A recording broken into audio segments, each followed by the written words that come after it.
राम और रावण के युद्ध में रावण आखिर क्यों हारा?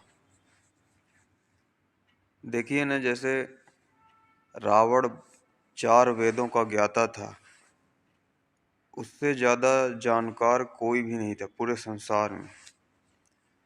पूरे अस्त्र शस्त्र का ज्ञाता था, बलवान था। उसके पास ऐसी सेना थी जो देवताओं तक को हरा देती थी। काल को वो अपने पास बंदी बना के रखा था। उसका बेटा मेघनाद जो था, इंद्र को जीत लिया था।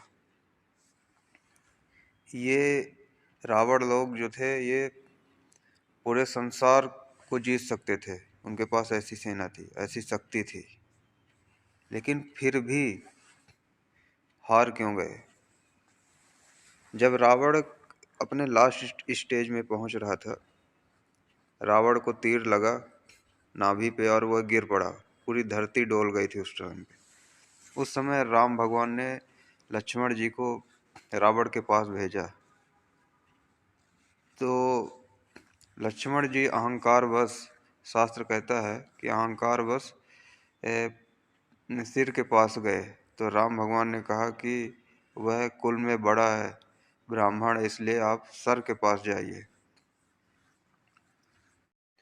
जब लक्ष्मण जी रावण के सिर के पास गए, तब लक्ष्मण जी को रावण कुछ नहीं बोला।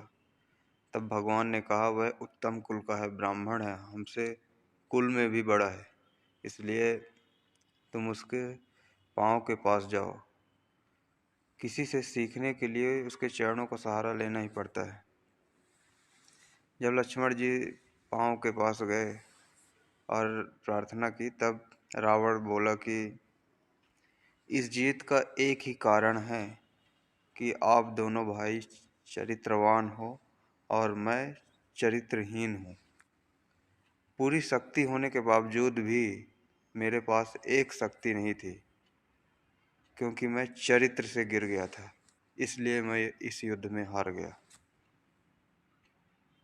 चरित्र से गिरा हुआ व्यक्ति, जिसका चरित्र गिर जाता है, वह अपने लाइफ में कहीं भी जीत हासिल नहीं कर पाता।